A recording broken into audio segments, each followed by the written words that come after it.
Hello good people, this is Fisher12 back with another exciting video for you guys today as always, and it is Monday night, so you know what that means. Let's talk Raw. So the show started off with a promo from Kurt Angle, a line that he gave or something along these lines. He said that this recent private matter was preventing him fulfilling his duties as GM. So there's a rumor going around that his match back will be against Triple H, and the way that that will come to be is that Kurt Angle will basically get removed from the GM position because he is not fulfilling his duties properly because of this illegitimate child storyline angle.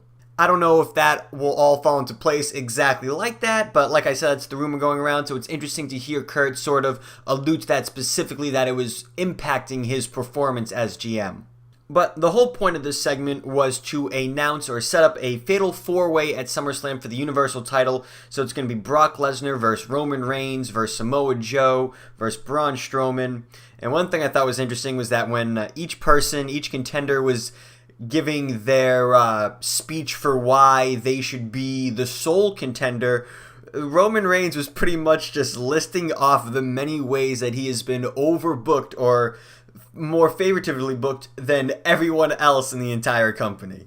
But after that announcement, a fight broke out.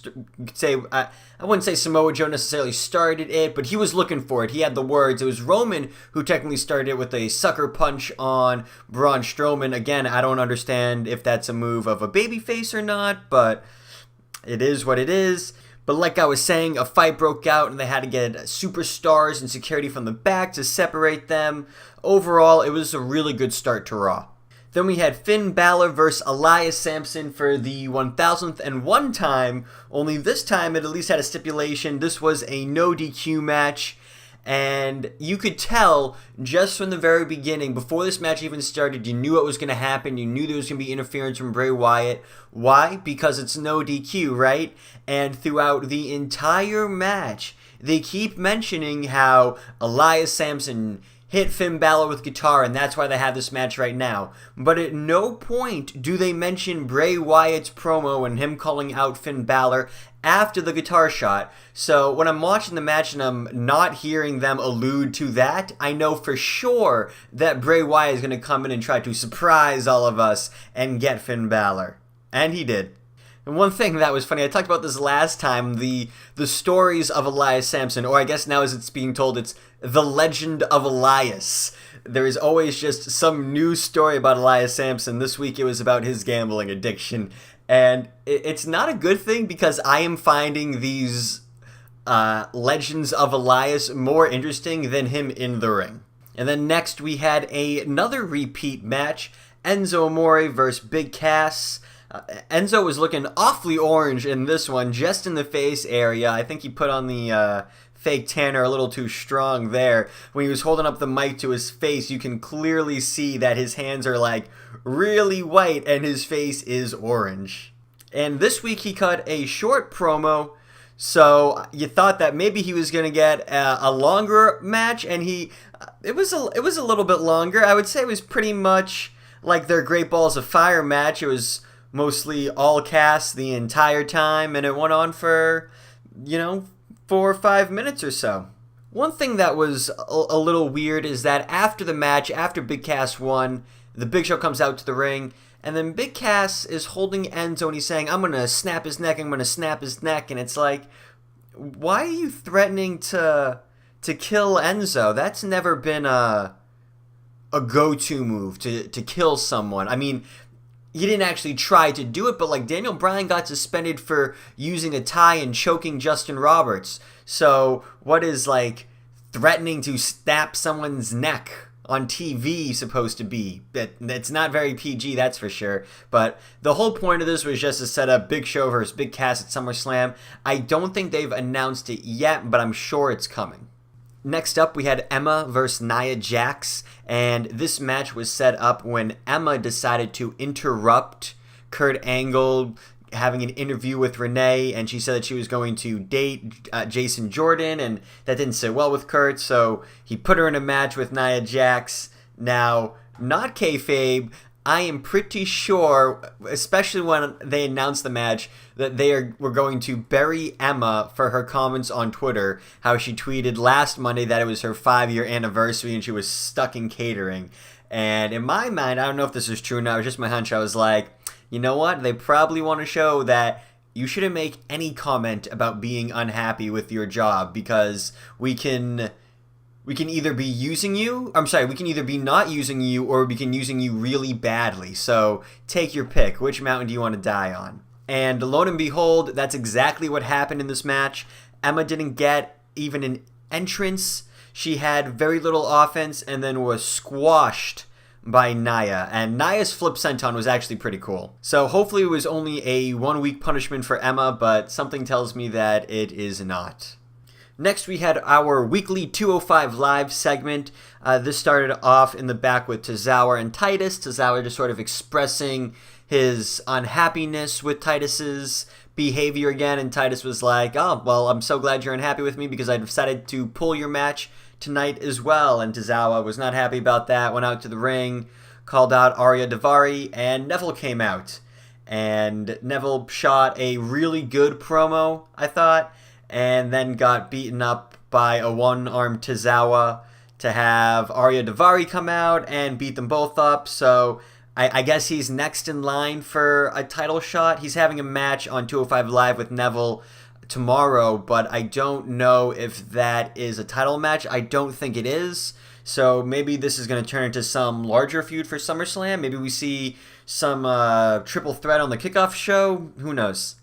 And then we probably had the most anticipated match of the night, which was the number 1 contenders match for the Raw Women's Championship, Bayley versus Sasha Banks.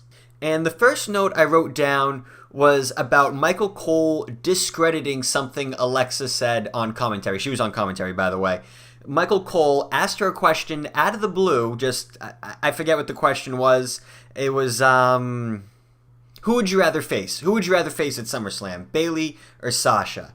And her response was like, oh, I don't really care, but Sasha needs to stop talking about me. She's been so obsessed. She's been talking about beating Alexa Bliss, blah, blah, blah, which in my opinion was true. Sasha did shoot a promo earlier talking about how she totally dismissed Bayley and how she was going to beat Alexa at SummerSlam, just sort of already jumping the gun. But Michael Cole responds and goes, oh, well, I don't really think that's happening, but nevertheless, and then continues on talking about the match. And it's like, why would you ask someone on commentary a offhanded question? They have to improv an answer, and when they do improv a pretty legit answer, you're going to undercut that. For why? For what reason? I didn't understand that. It was pointless. I bet a lot of people probably didn't pick up on it, but as someone who's like very details oriented, I picked up on it. Sasha at one point during the match missed a double knee from the top rope, and like, ouch, ouch, ouch, ouch. Like, I always think the moonsaults, like when Charlotte misses a moonsault or when anyone misses a moonsault, I'm imagining that hurts a lot, but I can only imagine how much it hurts to jump straight down onto your knees. But aside from that, this was sort of it was a decent match. Before the commercial break, it wasn't that good, but after the commercial break, it really turned into a solid match. It started to pick up. The finish was kind of so-so. Corey Graves said that Bayley countered Sasha's momentum, but that doesn't really make sense after Sasha hits the frog splash and then hooks the leg, and I think she got a 1, maybe even a 2 count before Bayley reversed it. And it's like, the way you carry someone's momentum is that before they hook the leg and get a count, you carry them into your pin, and that just didn't happen. But the fact that Bayley got the win makes me question why they then had spent so many weeks burying Bayley, making her look weak, making her look defenseless, and then they've built her right back up again. Like, what was the point of that? Why? But then next we had the Raw debut of Jason Jordan, Kurt Angle's son, against Kurt Hawkins. Jason Jordan is still using the America Alpha theme, so I wonder if there are plans to give him new music, or if Chad Gable's going to get new music, or maybe they'll both just keep using the American Alpha music on different shows. Who knows? But Jason Jordan also debuted a new finisher, a belly-to-back neck breaker of sorts. I don't know if it has a name yet, but that's what the move was. And this match was pretty much what you expected. Well, actually, I don't know if it was entirely what you expected. You might think that, yeah, Jason Jordan's probably going to squash Kurt Hawkins because that's just the type of push that he's getting. And you would be right on that front, but usually a debut squash match is a heel move. That's a heel booking. That doesn't really happen with faces. So I don't know if this is foreshadowing for a later storyline. But one thing I do hope to see, this was a pretty short match, so I'm not faulting him for not showcasing it in this match, but I would like him to use some of Angle's moves. He doesn't necessarily need to use an ankle lock or an ankle slam, but he should at some point try to incorporate some of Kurt's movesets into his own. I'd really like to see that. Then we had the Revival versus the Club, and in this we had a face turn for the Good Brothers, which was a nice surprise. The DC crowd was enjoying everything about that, and this was a pretty decent match, I thought. The distraction for the Hardys didn't really make sense for the finish because the Revival still won. A distraction only makes sense when the enemy of the distraction loses, and I guess you could argue that the Club are enemies of the Hardys because they did have a match with them last week, but the current feud is against the Revival. So what I think should have happened is the Revival should have lost to the Club. The Revival should have been distracted, and the Club comes in with the victory. And then the Hardys go in and beat up the Revival in the same fashion that the Revival did to them last week.